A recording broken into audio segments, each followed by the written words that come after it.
Welcome, everyone.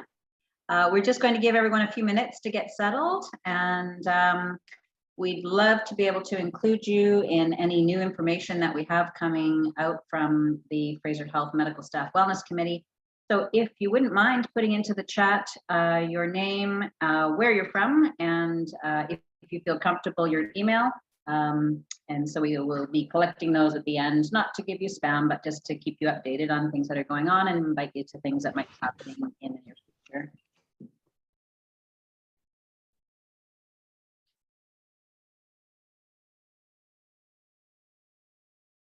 I'd like to welcome the Ridge Meadows Division of Family Practice, who is having an in-person event, live event of live streaming our event this evening. So we can't really see you, but we're very happy that you're here and hopefully enjoying the camaraderie and a nice meal, and go from there.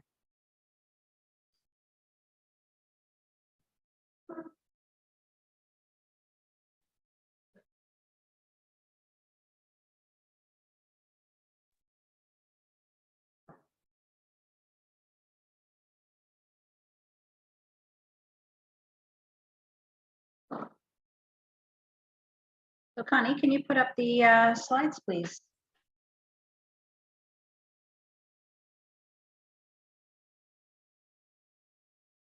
Once again, welcome everyone. My name is Laura Kelly. I am an emergency physician at Ridge Meadows Hospital and co-lead for medical staff wellness in Fraser Health. And also Connie Rufo is my cohort, my co-lead in medical staff wellness in Fraser Health. And we're just going to take a couple of minutes right here at the beginning to welcome you all and give you a little update on what we've been up to in Fraser Health around medical staff wellness before we start the meat of the program. Our forum this year is 4 conversations about wellness. I first would like to acknowledge that this wellness forum is held on the unceded and traditional lands of the Coast Salish people and the Inkakabma nations. That is a mouthful. And I'd first like to just welcome Dr. Dana Mathian, who's our Executive Medical Director for Physician Partnerships and Performance, to say a few words as we begin. Wow, Laura, congratulations. You really rattled that off very quickly. Sometimes I have to think about that long title as well. So thanks, Laura and Connie. Good evening, everyone. It's my pleasure to welcome you all today to this wellness event. My name is Dayan Mathian. I'm the Executive Medical Director for Physician Partnerships and Performance. And many of you have probably seen me at different meetings, MSA meetings, other meetings. I must say, out of all the administrative work I do at Fraser Health, working with the wellness team is probably is the best part of my role. It's so refreshing and enlightening to work with this team of champions. So I really take great pleasure in welcoming you all today and opening this event. This is, I've lost track now, is this our 4th one, Laura? I remember many of you have been at all our events over the years. And unfortunately, Dr. Victoria Lee was unable to join us today for the opening welcome. She was at our first event, actually, and I think it was her first or second day on the job as CEO. We were able to nail her for that. So on behalf of the Fraser Health Executive, I would welcome you all. I'm looking forward to the various events this month. This whole month is Wellness, Physician Wellness Month. And I'm looking forward to all the presentations and conversations that this amazing team has pulled together for us for this month. It's been a very stressful almost 2 years now for all of us with the pandemic, and we're still in the throes of it. I'm sure we all thought we'd be done with it sooner than this, but everybody has really pulled through and been supportive of each other and caring for each other. And looking forward to learning how we can continue to do that and learn some skills and techniques to help us through this process and beyond. So once again, thank you all for joining us, and I will now mute myself. Thank you very much. Thanks, Dan. So just a brief overview of what we've been up to this year. We have taken all of the feedback from the last 3 years prior to this, all of our forums to live events, and last year was a virtual forum over 4 weeks, much like this year. We have gone through every group chat, every recording, and tried to come up with some ideas about how we want to move forward. And so a lot of our work early on in 2021 was to develop a plan, that is a strategic plan, and develop a committee and have some leadership and get a budget. So just want to run through that. So next slide. So this is our committee, and I won't read all that for you, but basically Connie and I are co-chairs. And we have this wide-ranging group of very passionate physicians from all walks of life, medicine, and communities and towns that are helping to form this wellness plan. And so next slide. So we have 4 pillars to our strategic plan. The first one being to advocate for a culture of well-being. Next slide. And so what we're trying to advocate for is a work environment where medical staff feel valued and supported and respected, and that wellness of all of our medical staff is normalized, that we're trying to reduce stigma so that docs don't go to work sick. We want all sites to have some sort of wellness program and access to resources, and to be at a place where we can respond in real time to issues that are affecting medical staff well-being. And this is more of a high-level thing. So this is about policy, procedures, workplace things, as well as helping the local groups to respond to individual people's distress, perhaps. The committee is funded, and we'd like to see this embedded across all levels of the organization. One of the most important things that we're trying to work towards is having medical staff wellness as a quality indicator, and that of course means that we have to find some way to measure it. Next slide. So I just want to introduce you quickly. We have got approval and funding and have signed on to the Wellbeing Index, which any of you that do any information about wellness work knows the Wellbeing Index well. It's a app-based 9 quick question survey of where you're at right now today in your well-being and burnout, and is able to give us very robust metrics. So if you do see this, please, you may be seeing it as part of a quality improvement work or as a provider experience questionnaire, and we're going to use this as a metric to help assess gaps and impacts of their various policies. And I'm going to hand it over to Connie to move through the rest. So beyond our advocacy activities, we acknowledge how vital building wellness teams at a community level has become, particularly during COVID, this COVID event. So we worked on developing a manual that shares the key elements for establishing and nurturing local wellness programs. And this is available to everyone on the Fraser Health website, as well as on a new hub, which is being developed, and I'll tell you about in a moment. In the past year, we took on connecting our wellness champions, and we did this through some evening dialogues where the leaders could share their challenges and successes for supporting colleagues. And these support group sessions were a great success, and so we are going to be continuing them probably on a bi-monthly basis. We also created the Signal chat group called Fraser Health Champions for Wellness to further the connection between leaders during COVID and I expect beyond. A lot of connecting happened as well through the workshops and presentations that were done by medical staff associations and divisions. And here we are again for the 4th year, our annual wellness forum. And it continues to bring us together to learn about how to care for ourselves and our colleagues. Beyond connecting, we are also empowering our wellness teams by offering a variety of skill building opportunities. This year, so far, we've held 2 compassionate leadership workshops, and today you will be part of the 3rd event on this topic. We are also strengthening our communities further by training physicians to provide peer support And there will be several of these opportunities happen over the next year. One of the most empowering tools that was identified at our previous forums was the need for a hub or a space to house resources. Where do you go when you want a speaker or a workshop? What are the other communities doing? This was all very important to our leaders, and they felt would help them make delivery at a local level much simpler. To help fulfill this need, we undertook updating the medical staff wellness website, which now has some new resources. And in addition to this, a group of us have taken on a larger project, developing what we hope may become a provincial resource hub, and it is called BC Docs for Wellness. And you are all invited to view this site and to join and to contribute resources. So there's been a lot of growth and development happened since our strategic plan and budget were approved. It's a lot of work that we've done in a year. So now on behalf of our committee, welcome to the 4th Annual Medical Staff Wellness Forum. We hope you enjoy the workshops, and we look forward very much to connecting with you over the next 4 weeks. I will now turn this over to Dr. Sujatha and Lawrence Yang as they lead us through the Kind Mind intervention.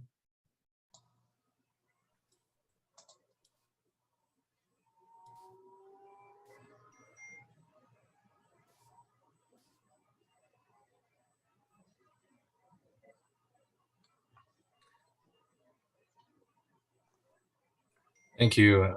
I hope you can see the slide I'm sharing. Can you? Yes, I can see. Okay. And go ahead, Sujatha. Sorry, you just might want to make it a bit bigger, full screen.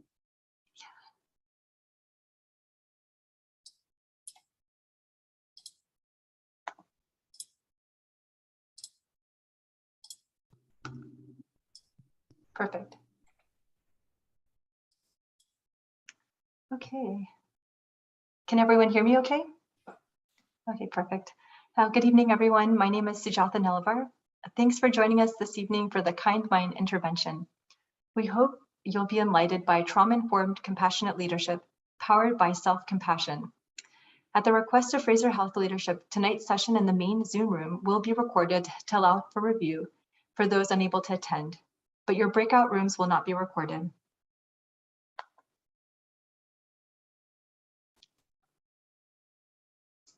Please join me in a moment of gratitude for the unceded land that we live, work, and play on.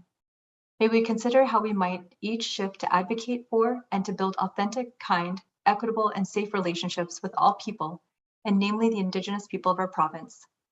Today, I'm calling from the land of the Kwantlen, Katzie, and Semiahmoo, and Coast Salish. Feel free to chat in the chat box which lands you're calling from in today.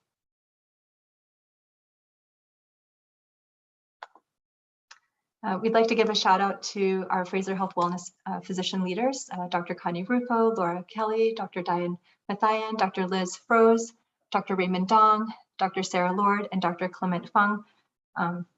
We've all kind of been working on these side projects, and just like to say thank you to all of them. It's been really a pleasure working with everyone. And also Dr. Diane Mathayan. He had given us some words of wisdom earlier, so thank you. So let's get started. Our objectives this evening are to explore the concept of health systems trauma, explore the value of being kind to yourself and leading culture shifts, and to engage in self-compassion action plan with a partner.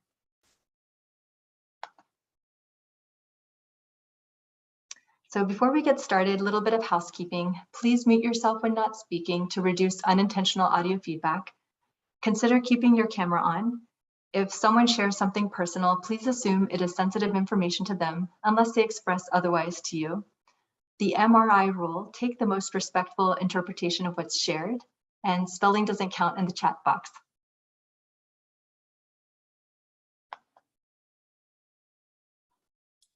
Tonight's session, we will be talking about some things which may be triggering to you. What's triggering to you may be different from what triggers another person. Afterwards, please do take down my number. I'm available for support. Also, for those physicians who are interested in 24-hour access to support for them or primary caregiver, primary family member, the Physician Health Line is available at 1-800-663-6729.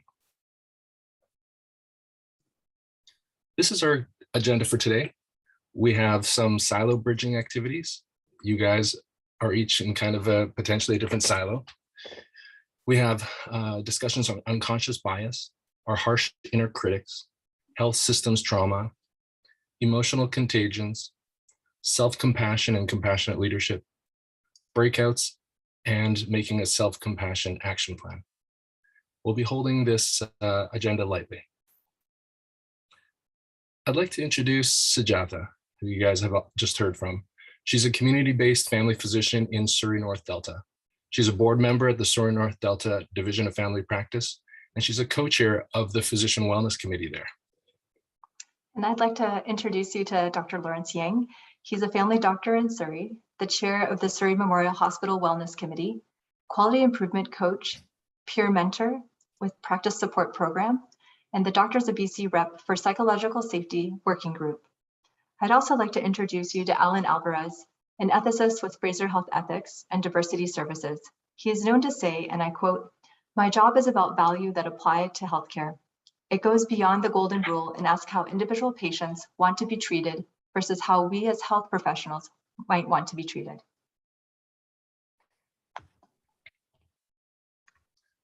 Now, Suki's gonna run the first poll.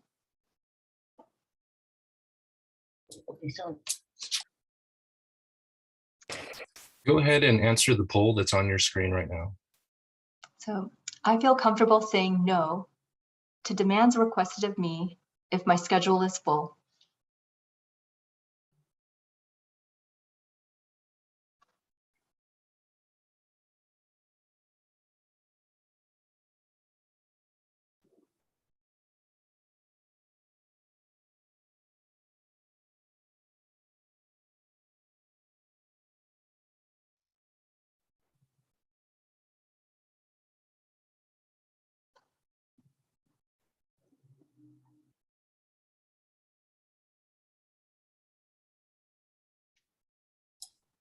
Yeah, sorry, Laura. Co-hosts are not included in the voting. Apologize.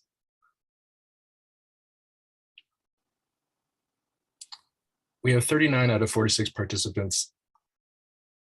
Yes, let's share the results. Can you see? I think they can. Okay.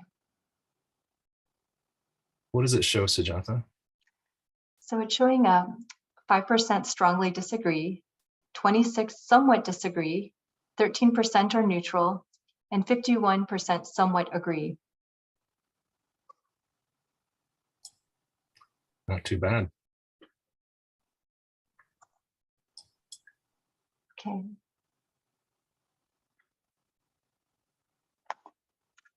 So as an icebreaker, we invite you to help bridge our silos.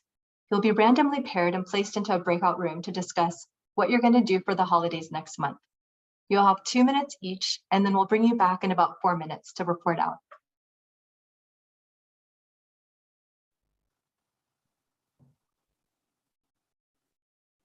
Go ahead and click the join breakout button.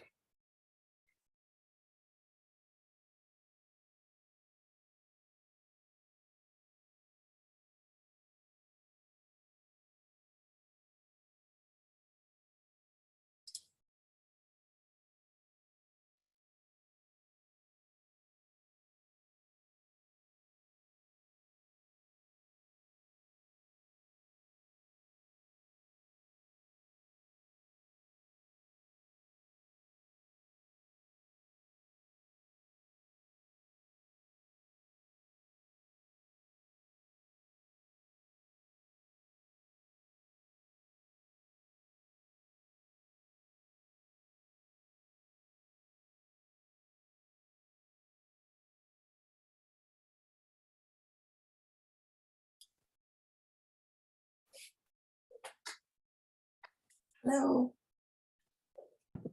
Hello, I will move you into a room. They're just talking about what you're doing for the holidays. For Christmas. Correct. I'll be spending Christmas with my children and grandchildren. How about Sorry, you? I'm just going to move you into a room with another physician. Oh, You should get a little blue pop-up.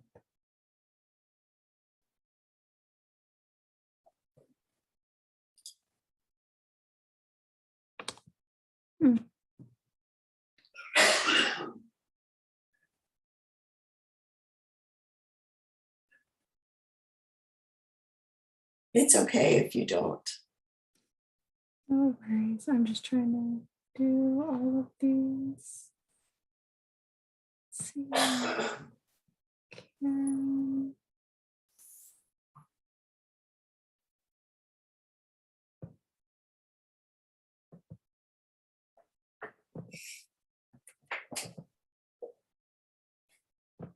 Sorry, I got disconnected. No worries. Yes, Laura. No one came to my room. I was just alone, so I talked to myself about my holiday. No worries. Sorry. There's been some people who are going away. Let me put you in a different room here. I think once people come into a room with me, they run away. 1 sec. Where are you? What is the issue that I'm having? Hey, Raj, do you want to go into a room with me? I'm trying to put you guys together. So there you go. That should work. And then Karen. For some reason, I can't find you, Karen. So sorry. That's okay.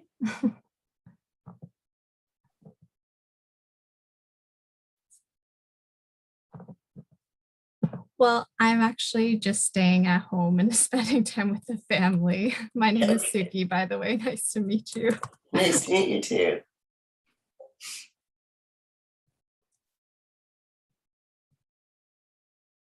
Oh, I see you here now. There you are.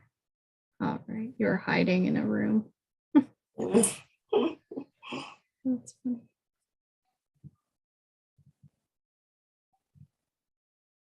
We'll be closing the breakouts in about 30 seconds now. Sure. Are you practicing? No, I work for facility engagement. I do Oh, project okay. management at Peace Arch. Where Oh, do you? nice. I where have do my you 3 practice? daughters in Peace Arch. Oh, lovely. Yes. And now they're having their own babies. Oh, wow. Nice. Full circle. It is, yes. Oh, perfect. I'm just going to go on mute now. Everyone should be coming back in about 15 seconds. Sounds good. Sorry, Mikkel. I guess I didn't include the passcode. Well, some other people obviously had it, but I'm not sure what Oh, happened. You're And then special. I think for punishment, I got put in a breakout room by myself. Yes, that's called detention. Yeah. I think I was talking to your dad, Lawrence. Oh, that's fun, Manju. That's awesome. Yeah, Welcome Dad, back, everyone. he's the new leader at his hospital, Dad. So, All right. all right, Sujatha, you go ahead. Oh, yeah. So if any would like to share their plans, give us some inspiration.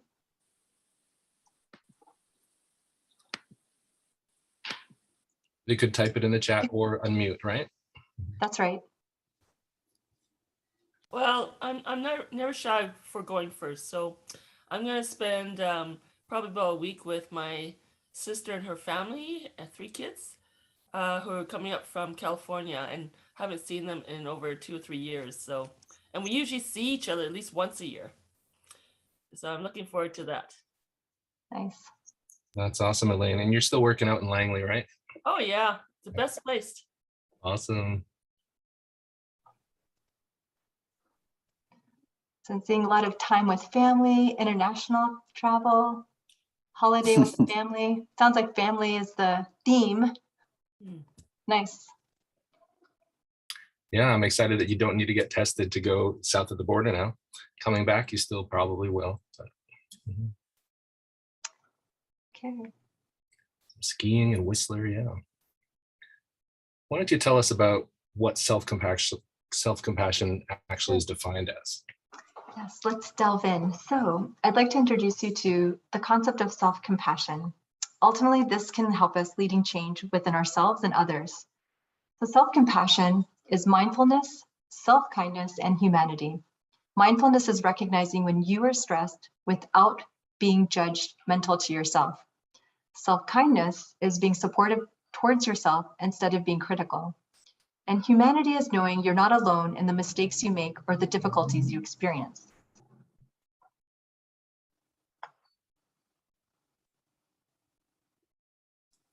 When we talk about trauma, we talk about psychological trauma.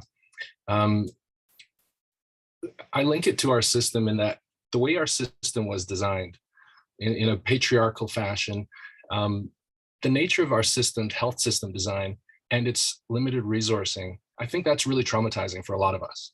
Living and working for years in a traumatizing system, it can change us if we allow it to.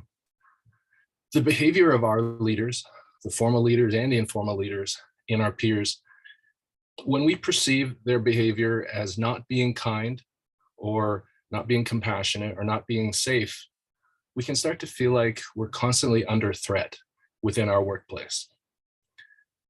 What might be happening to you due to your work environment right now?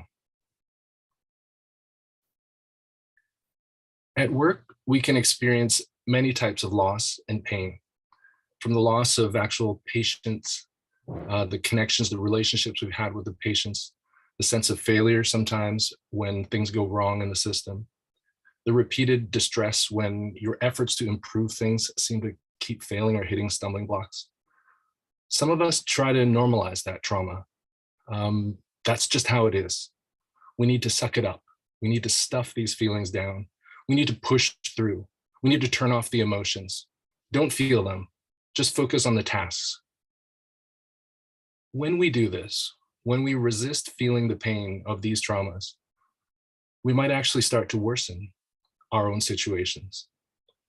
When we don't accept that we've been hurt by our system and we don't allow ourselves to feel the pain, maybe the pain of social exclusion from our peers, or we start to numb ourselves maybe with extra work or with distractions, we might actually be in resistance to feeling our pain.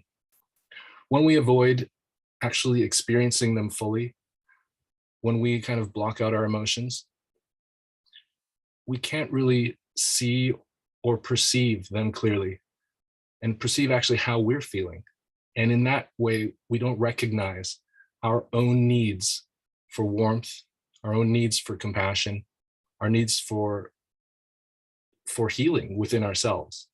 And it can leave us in a traumatized or kind of blocked state from personal progression. Letting go of this resistance to feeling this discomfort, this pain, and allowing ourselves to fully feel it and complete the experience of it, it can let us heal. And in post-traumatic growth, we can more readily co-create with our teams. We'll be more ready for connection. Sujatha, what's important to you about bias training? So bias training is, it's reflecting on, ourselves first and what's limiting us. And then alternatively, it's also looking at an organization. So for example, from our personal experiences to organizational cultures, the biases are embedded in our everyday lives. Many of our biases are unconscious.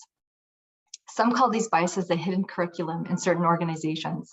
But we also must reflect about the biases about ourselves. Recognizing and disrupting these biases are an important key to unlocking compassionate leadership within oneself. More recently, unconscious bias training has emerged in corporations and health systems. It attempts to raise awareness and participants in a blame-free manner to address equity in the workplace and other environments. More recently, the Doctors of BC has engaged in facilitating compassionate culture change by implementing a training course for its leadership, which literally includes everyone, the staff, board members, committee members, members of the Representative Assembly. It's called EDI, Equity, Diversity, Inclusion Training. Unconscious bias training is the foundation to compassionate leadership in an organization. Compassionate leaders can be influencers in our network to shift culture with how they show up. More compassion lends itself to safe, effective, and better outcomes for patients and healthcare providers. So it's kind of the crux, I think, of what we need to address. But we'll do a little exercise first to kind of practice some things. So we're going to delve into a mindfulness exercise. I'd like to invite everyone to bring to mind an event when things did not go the way you had planned. Take a few moments. What were you saying to yourself? If you'd like, please share your self-talk in the chat box.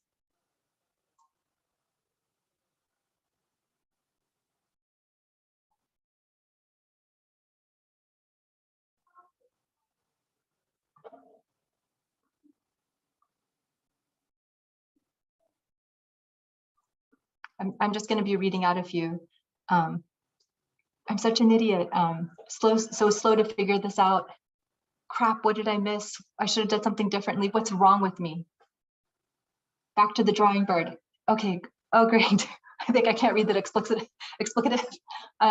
We'll get through this. Okay. And next slide, Lawrence.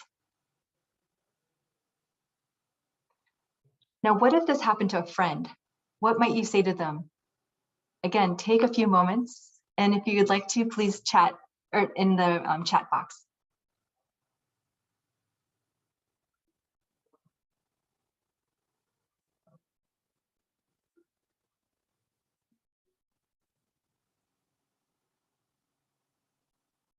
It's okay. You did the best you could. Not the end of the world. We're all humans. Don't be so hard on yourself. No worries. It sounds like we're kinder to others than ourselves. You know, when I'm looking at a few of these comments, it's like negative versus positive, deflating versus inspiring, unkind versus kind, blaming versus unattached, strive for perfection, or just being human. This is an example of the kind mind intervention.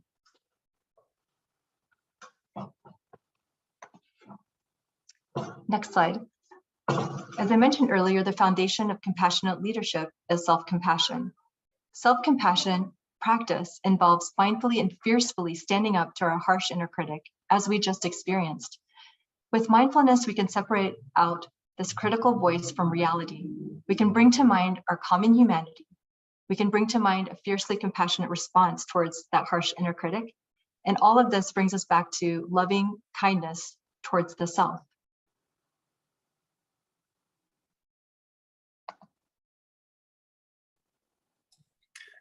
One of the paradoxes of leadership is that to be a courageous, compassionate leader, we're often required to actually become vulnerable in unshielding of our own hearts. Have you been holding back maybe at some of your meetings? Have you been thinking about speaking up and leading with compassion, with what you know is the right thing to do? But maybe you've stopped yourself because of the cruelty and the risk that you sense in the dominant culture of your team. Courage means that at the right times, you choose to show your vulnerability and you speak from the heart. Courage might mean asking for help from your team or from your peers. For me, when those who are leading, when they show vulnerability, mindfulness, and heartfulness, for me, it's massively engaging. And it's really effective at inspiring me to perform better in my clinical work or in my leadership work. It helps me to lean into my own leadership potential. Those of us who have tried to run any type of clinical operation, from a small clinic to a department, we know it's a team sport. We need to be able to share power and to help those that we lead find their own power courageously. Speaking of courage, what might be a sentence that summarizes one of your recent or future courageous leadership missions? Maybe for this month. And it could be about yourself, could be about your family, could be at a governance table, might be in a working group or a committee, a quality improvement project team, a soccer team. Type into the chat box. For example, my leadership intention is to take care of myself, to increase my intake of fiber each day. Or my leadership vision is to facilitate a safe space for my team to speak about their challenges. I see to listen to my colleagues and support each other through this challenging time, to be a better father, to pay more attention, to be easier on myself and in turn those around me, to care but not to carry, to empower others, to listen to members of the team, to make sure that everyone's voice is heard. Beautiful, beautiful leadership visions, great courage. The author James Clear, he's an author really interested in neuroscience and human behavior and change management. His writings on what he calls atomic habits has become very popular over the past few years. When we're trying to shift a health system, it often hinges on changing human behaviors. Our team members, if they know the vision of their leadership clearly, and if it aligns with their values, what they really want to do, their purpose at work, they really try, actually. They put a lot of effort into making changes. But often we fall to the level of how our systems are designed. This not only applies to change processes like hand washing rates or telephone scripts for medical office assistants, or the surgical safety checklist, or sepsis pre-printed order sets. This principle that we fall to the design of our systems relates also to the political and cultural aspects of our working environment. The tone that we set for our teams, it trickles into the patient experience and into the patient outcomes. So we recognize now that there is a ton of importance that we should put into ensuring that the leadership within our system is kind of aligned in values and in understanding of cultural design. How we set up our work cultures, how our leaders communicate, how our leaders share information, how they engage team members, how they prioritize wellness and safety, how we are intentional about building these into our cultures. That is what our organization will fall to in the average future going forward. A health system is not only the operational clinical processes, but it is the culture included. And we're often trying to get better at intentional design of the clinical processes right now, especially in the quality improvement work. There's an opportunity to focus on the values structure, the cultural system that we're designing. And the values is often made clear by the rituals and the stories and the consequences of violating said values. So in your system, what are some of the rituals in your team at work? What do you celebrate? What do you mourn? Stories-wise, what is the dominant narrative in your workplace? Do people walk around with stories of cynicism, of how other people have it better, how this place is run by heartless bureaucrats? Or are there stories of acts of kindness? What are the consequences of violating the values of your workplace? Do people actually know what the team values are?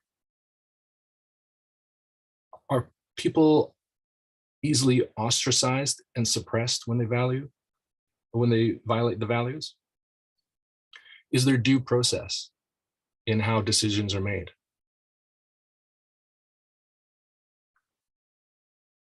There is a lot of potential for being intentional around cultural design as leaders, formal and informal. As we recognize that many of our team members have been traumatized, we want to make sure that we take action to reduce that suffering. In the healing of trauma, we often feel a temptation to push those who have been traumatized to speak about the details of their trauma, but that's often not helpful or not necessary. Reliving trauma is not critical to healing, but starting with facilitating psychological safety absolutely is. And compassionate leaders can do this.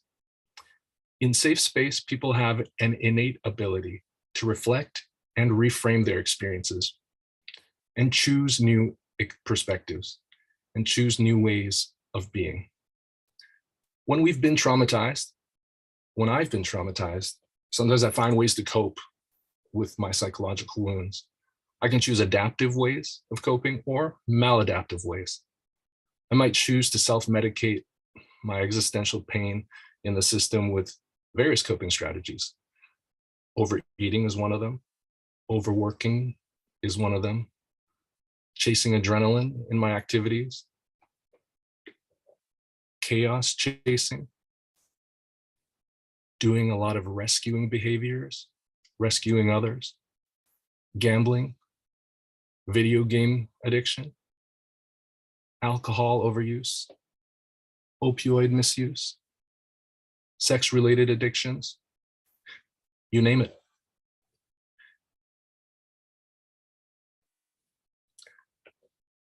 Some of the consequences of trauma are that we experience a reduction in our self-perception of self-worth.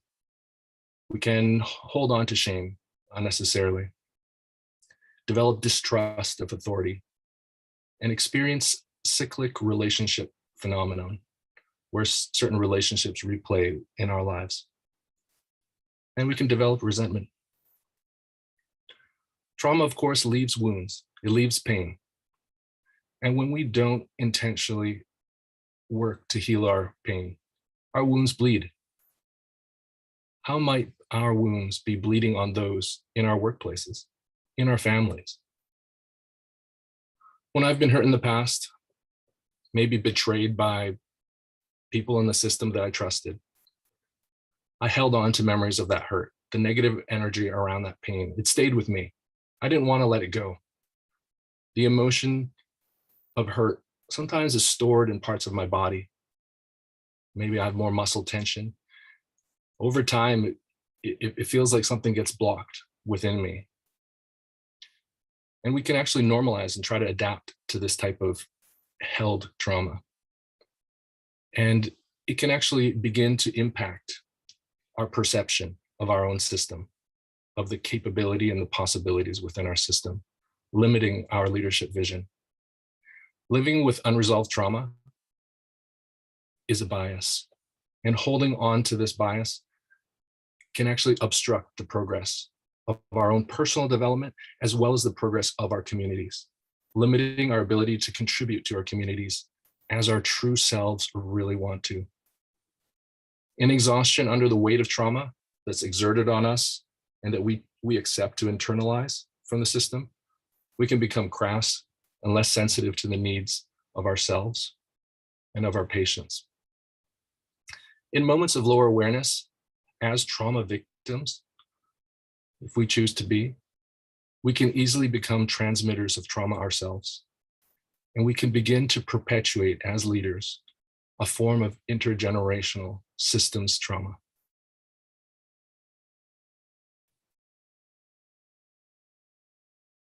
Health systems trauma, we often think of it happening in clinical settings. But in actuality, some of the trauma happens in the boardroom or from being left outside of the boardroom in the hallway. The trauma of social exclusion, the pain of social exclusion, it registers similarly on functional MRI, and it actually lingers longer than that of physical trauma. Some examples of health system trauma: absent leadership, tokenistic engagement, a blameful culture, bullying, a mindset of persistent scarcity, being left behind or feeling invisible, inauthentic leadership, and a gossiping culture, where there is no courage to have difficult conversations and all the conversations happen behind the back. As leaders, are we adding to the gossip and the unhelpful narratives? As leaders, are we accepting the fact that we are the system, that we are the institution? In our exhaustion and our traumatization, we can begin to blame each other for our suffering, blaming administrators, blaming health authority, blaming health ministers, blaming doctors, and even blaming patients. We can effectively become blame throwers. Blaming and gossiping have been identified as the two behaviors most corrosive to compassionate cultures. When we assign blame, the learning stops, and we've freed ourselves from the responsibility of our leadership. One of my patients, who's a keen observer, recently asked me after an unpleasant trip to my hospital, "Dr. Lawrence, are we witnessing vicious cycles of trauma? Our health professionals seem to be hurt by our system, and I think they're unintentionally passing on that hurt to me, to us." These unintentional, unnecessary conflicts add to the complexity and the inefficiency of the already struggling system. These vicious cycles of exhaustion and darkness, really. We need an intervention. The concept of a window of tolerance, something that we each have, is popularized by a psychiatrist, Dr. Dan Siegel. We each have a certain tolerance for our acceptable level of perceived threats in our environment. One of the impacts of psychological trauma is that our window of tolerance can actually become smaller, such that we're more easily triggered into hyperarousal, fight or flight, or hypoarousal, which is often dissociation, disconnection, kind of like separating yourself from the reality of what's going on. When you notice a colleague who at one point was very passionate and then seems to go silent, is ghosting from the situation, that might be a hypoarousal response. Being aware of where I am, of where you are, where each of us are on this meter of our window of tolerance, and then maybe trying to widen it somehow. I think that is critical to each of us accessing the higher cortical functions of our brain, of creativity, innovation, relational, collaborative problem solving. The access to the most adaptive and powerful functions of the human brain exist within that window of tolerance. And we can intentionally increase each of our access to it. So, Jonathan.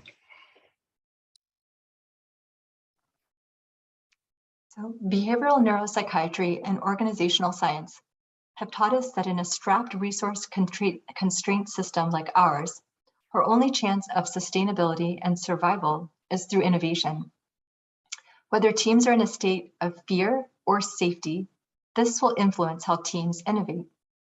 Fear and high stress that is not regulated has been shown to cause team members to innovate with constraints on their thinking. Safety often unlocks lateral thinking and hence accelerates innovation. Safety allows the communal recognition and setting aside of biases, bringing unconscious biases to the consciousness and thus removing this as barriers. Next slide. Widening our window of tolerance through mindful self-compassion helps build capacity for growth and optimal functioning. Self-compassion helps us with the practice of co-regulation. This builds resilience and allows us to sustain other compassion. For example, as infants, we require a nurturing environment to assist us in modulating our reactions to distress, whether it's physical or emotional, like hunger, pain, loneliness. The nurturing scaffold provided by our parents is the compassionate infrastructure that assists us in developing self-regulating skills, like self-soothing. These skills help us to experience and reinterpret our distressing situations in a new, potentially more adaptive way. Now, I'd like to segue to mentorship as this relates to an experience with compassionate leadership. Think for a moment about a mentor that was a positive influence for you. He or she provided a compassionate infrastructure from which you thrived. The good mentors did not hold our hands, but they were calm and they provided a psychologically safe environment. They embraced vulnerability, recognizing that vulnerability is a place from where learning starts. The best mentors accept us where we're at and collaborate with us in our learning journeys.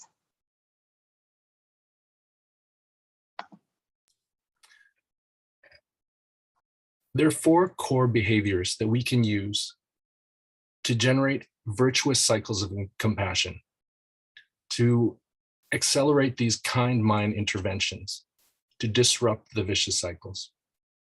These will work in your families and in your workplace. The first core behavior is number 1, choosing to attend, choosing to be present, choosing to connect, choosing to bridge the silos. The second and third core behaviors are choosing to feel, empathizing, and choosing to understand, listening not to shoot back your own historical experience, but listening to truly understand, and not to reload.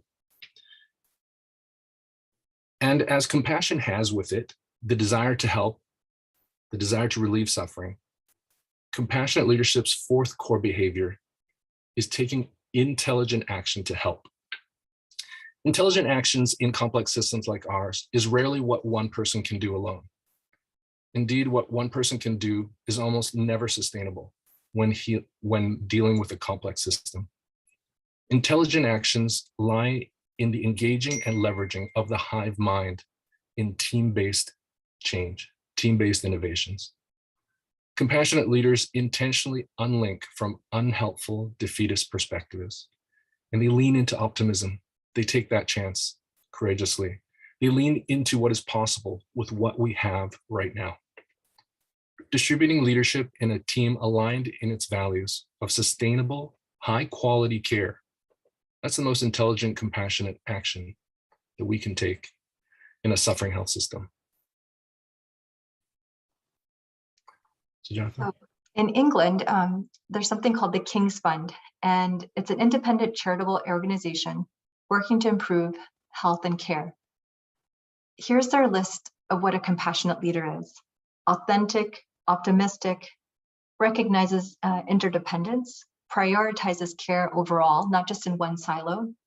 But what strikes me again and again is this reminder of self-care, self-compassion. This truly is the foundation. Self-care arises from self-compassion, and self-compassion sustains compassionate leadership. Compassionate leadership then creates that psychological safety that allows for innovation. When we're able to communicate authentically about our needs and our situation, it actually increases the efficiency and effectiveness of our interactions, getting to the root cause of the issue. So I'm going to segue to emotional contagions for a moment. So we're all called to lead from wherever we are in the health system. And this is possible because leadership begins with how you lead yourself. You have impact. You are an influencer. Your words and behaviors and your being can be contagious. As a powerful node in a network of empathetic beings, our emotions can actually go viral. We're all, in fact, interdependent leaders in our health system. So, some examples of emotional contagions are they're conscious and unconscious, whether they're verbal or physical expressions. We actually have the ability to trigger the similar emotions and behaviors in others, like projecting being calm or happy, validating, attuning, simply being open-minded and being free of biases. You can feel that, and sense that without actually saying it when you bring your presence to a meeting or an interaction with a patient. So compassion is contagious, and people are really looking for that adult co-regulator. So how might we cultivate that ability to be co-regulators? With every human, we have the ability to forge relationships of trust, building rapport. This is the basis of what we bring to the table with compassionate leadership. Here's an example of the virtual cycle of compassion. In a healthy culture, we thrive. We can allow ourselves to absorb, ebb, and flow energy from this virtuous cycle of compassion. Sometimes, though, we may encounter negative emotions or words. However, if we name the contagion, reframe, allow them to pass, we don't absorb the negative energy. I know it's easier said than done, but practicing the skill will allow us to attain self-compassion, which will further our goal in this virtuous cycle of compassion. But remember, this is not about being perfect or perfectionism. So let's put our words into action. This is a great cartoon picture of trauma-informed compassionate leadership in action. So we could be in a board meeting, a patient encounter, a partner has a concern, a child is upset, for example, but the storm comes to us and it meets our calm, and we provide that co-regulation. For example, we can sit down, create a safe space, simply listening to what's going on, allowing authentic communication, naming the emotions in the room, giving choice, even apologizing for the suffering. When we create that sort of co-regulation, we're able to emit our emotional contagions and help widen the other person's window of tolerance even. Next slide.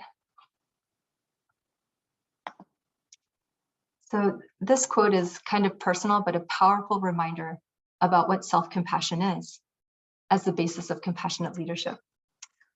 We are what our thoughts have made us, so take care about what you think. Words are secondary. Thoughts live, they travel far. Talking to oneself daily is essential, but doing so with compassion builds resilience, repels negativity, and helps one focus on positive aspirations. What you think directly influences how you feel and how you behave. Our inner dialogue is powerful. So earlier, we had practiced a mindfulness exercise from Dr. Kristen Neff, and it was about raising awareness about self-compassion within ourselves. So I highly recommend this workbook on self-compassion. She has different exercises that help us with the practice of self-compassion. Also, I'd like to mention that Michael West, head of thought leadership at the King's Fund, England, says that compassionate leaders take time for themselves. They ensure that they maintain their compassion energy, intentionally preserve their empathy through some form of meditative or mindfulness practice. Compassionate leaders are kind to themselves. When things go well or when they fail, they treat themselves as a good friend might. So in summary, on my part, kindness helps in leading change. The 3 parts of self-compassion practice are: number 1, mindfulness, having awareness, receptiveness, and acceptance versus over-identifying with our thoughts or feeling. Number 2, self-kindness instead of self-judgment. And number 3, that common humanity, recognizing that we're not alone in our experience of shortcomings. And I'll do next slide. So when we're compassionate to ourselves, compassionate leadership behaviors with others is more sustainable. So now I'd like to invite Alan Alvarez from Fraser Health Bioethics and Diversity Services to guide us in our final breakout activity. Thank you, Sujata and Lawrence, for that demonstration of kind conversation, helping us to reflect on self-compassion, self-kindness. So I'm inviting everyone to play a game with us. It's an improv game we call Conversation with Future Self.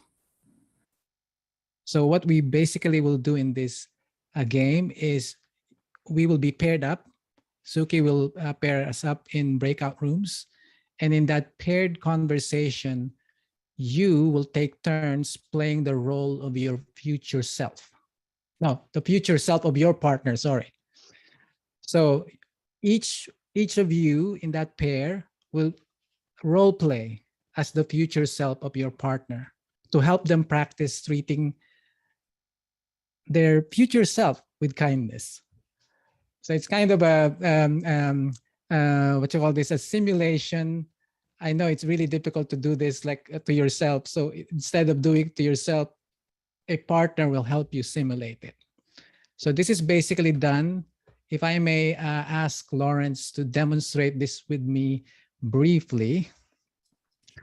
So imagine we are sent, Lawrence and I are sent to the breakout room in pairs, and I will play the role of the future self of Lawrence. So we got sent to the breakout room, and I will say, "Hey, Lawrence, I'm from 2026, and I'm your future self. Do you want to hear a story of what happened to you, which is me, in the future?" Yes, yes. Do I have a Tesla yet? Yes, you did. You do have a Tesla, and you're actually hosting a program at CBC talking about self-compassion, and it's widely, I mean, popular, and it's very viral. So many have seen it, and you've helped a lot of people with that program. Wow, that's amazing. Yeah, so that's really amazing. I'm really excited about that. Thanks for coming back to visit me here in the past and sharing some great stuff that's happening for me in the future.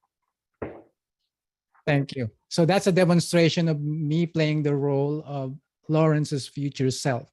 Then after that first 8 minutes of conversation, you will debrief about the experience of listening and telling the story. And then you will switch roles. Your partner will now take their turn of playing the role of your future self. Any questions? Is it clear how we'll do this? It sounds like there's quite a lot of improv because you might not know your partner in the room. Precisely, and that's exactly what we are enabling here. You don't really know what will happen, what your partner will tell about your future self, but just be ready. Just accept whatever is offered to you as the story, and try to listen. Really try listen to the story, and just share what your reaction is. Okay. So everyone's ready? Thank you, Lawrence. So Suki will send us in a little while, but before that, to make it more dramatic, before Suki presses the send to breakout, there will be a video shown. This is like a movie. We will all be sucked into this kind of sci-fi time machine, and just enjoy.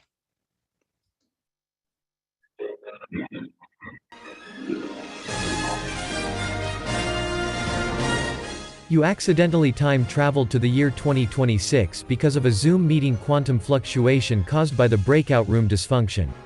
This fluctuation created a wormhole that caused you to meet yourself in the future. You are set.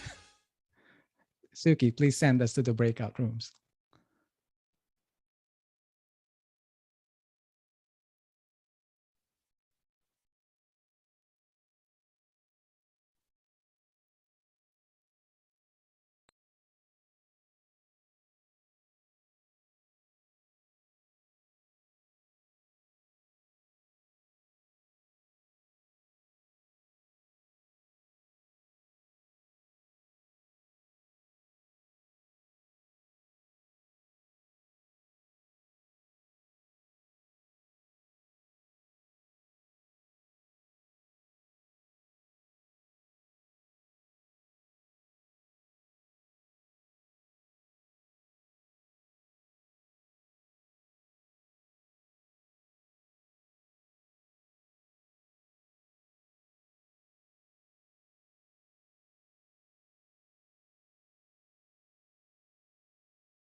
Hi, Dr. Burns.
Hi. Hi. Hi. Sorry. I had Okay. bad belly cramps. I had to go. Do you want to just stay in the main room here, or do you want me to put you somewhere? No, I'm fine. I'm Okay. fine. I don't know what's going to happen. Oh, I feel awful. Sorry. Here, let me just pause the recording.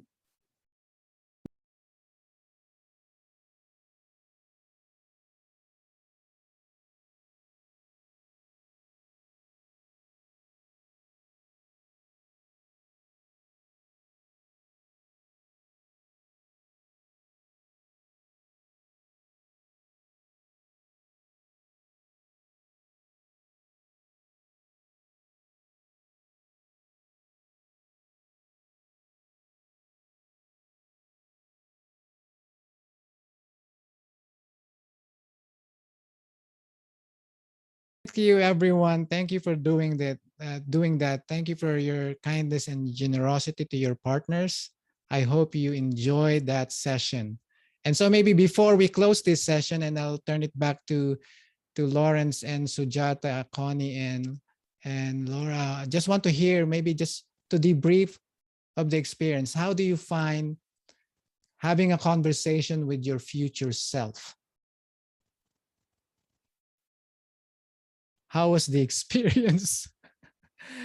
And I know it's not that easy. This is actually a complex improv game, but you did it anyway. So yeah, I would love to hear how the experience was. Anyone wants to share?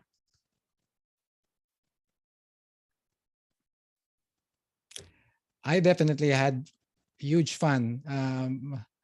I had the opportunity to connect with Manju, who I had the conversation before. I enjoy every second of it. And I realized that the time, although it's actually a quite long time, we actually use it all. And I wonder others, I'm so excited with my experience, but how about you? How was your experience? I can see Solaran nodding and thumbs up, Raymond too. Just maybe briefly, tell us about the experience. How was it?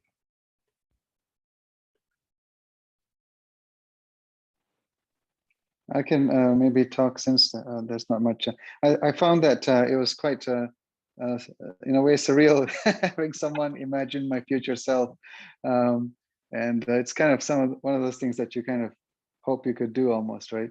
And yeah, it was very inspirational and uplifting, as Lawrence said, and I found it quite encouraging and, you know, and also amazing that people are picking up things about myself, which I didn't know that they knew that I was like this. So I thought that was quite amazing. Thank you, Manju. And maybe a couple of more. Do we have time to allow Raymond to share?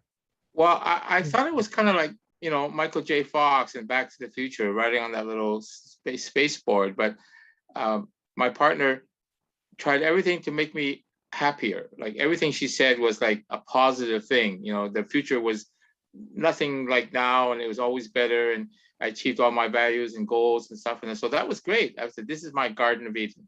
You know, if I could do half the things my partner thought, or my future self, I said I accomplished, I would be dead and happy in heaven. You know, so I was glad that the effort seemed to be uplifting, right? To show some insight as to me and what I was looking for. And so she was kind of spot on, knowing that she didn't know a whole ton of things about me. That was good. And as Lawrence said, it's kind of uplifting. And I kind of wish I had the magic wand that says, I can do this. I can get there in 5 years. Probably not, but if I got half of it, I'd be happy. Yeah. Thanks so for it was a good experience. Thanks for sharing that, Raymond. And this is, I mean, we have the power to do this, the power of imagination to feel better now. And this can help us frame perhaps what we can do next, especially when we get to the point that we are actually talking to ourselves and being kind to ourselves. I hope that opportunity to have a partner help us to see that possibility inspire us to actually do it. All right, so I'll turn it back to Lawrence and Sujata. Thank you so much, Alan. Go ahead, Sujata. So, well, we were gonna, you know, Lawrence, there's one slide just before this. We were gonna talk about maybe doing a little bit of an action plan. I'm totally cognizant of the time, so. Yeah, maybe we'll make the action plan something, an optional thing for them to do after. But yes, please describe it for them. So basically, you know, what we want you to, you know, take away today is, you know, to actually come up with a bit of a self-compassion plan that you might do, some sort of a practice that you can kind of, you know, whether it be like a daily practice, something weekly, it can be just really small, something that you're doing to be kind to yourself. And then next slide, Lawrence. You know, and one of the things I want you to think about when you're thinking of your self-compassion action plan is, you know, that, you know, compassionate leadership really does start with self-compassion and self-care. And I really like this quote because it's, I was just talking with Salura because we were partnered in our breakout rooms. And, you know, everything that we've gone through in our training and our culture, the systems, we were always meeting some expectation that wasn't our expectation. It was the expectation of some system or something out there. And, you know, initially when I started to look at self-compassion or self-care, I really struggled at first because it was really hard for me to say no. And I just recently picked up an article about, you know, how to set boundaries and saying no. But that's why this really resonates when I'm thinking about being kind to yourself is when you say yes to others, make sure you're not saying no to yourself.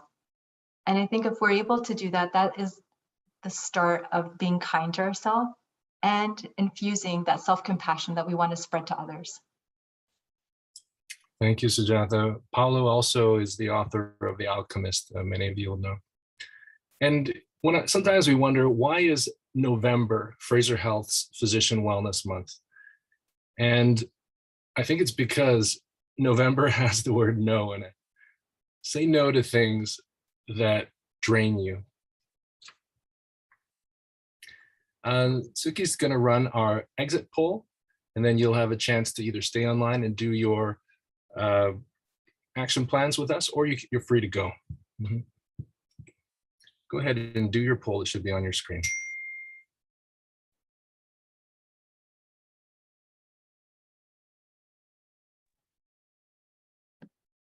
I just wanted to thank you guys so much for another great session on dropping some of our perfectionism and becoming the compassionate leaders that we all strive to be, I think.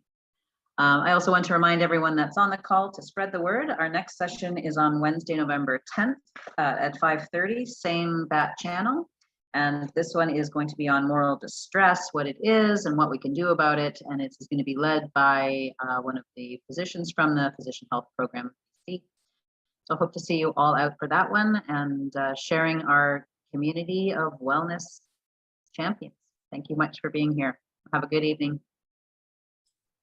Thank you, everyone. Thank you. Feel free to stay on and chat if you want. Otherwise, we're going to close the session. There is a survey in the chat box as well for the benefit of this program. Well, thank you, Lawrence, Sujatha, and Alan for a great session. Looking forward to the next one. Thank you, Ray, for your leadership in creating our founding documents with Liz. Thank you.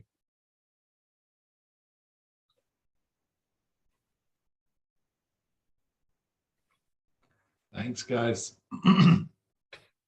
63% somewhat agree and 33% strongly agree.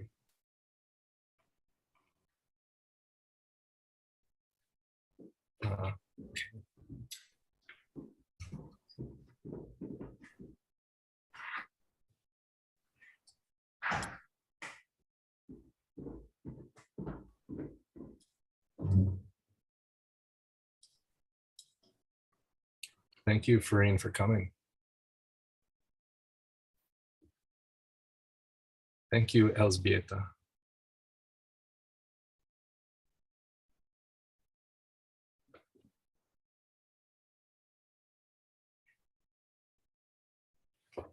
Thanks, Joan. Thanks, Henry.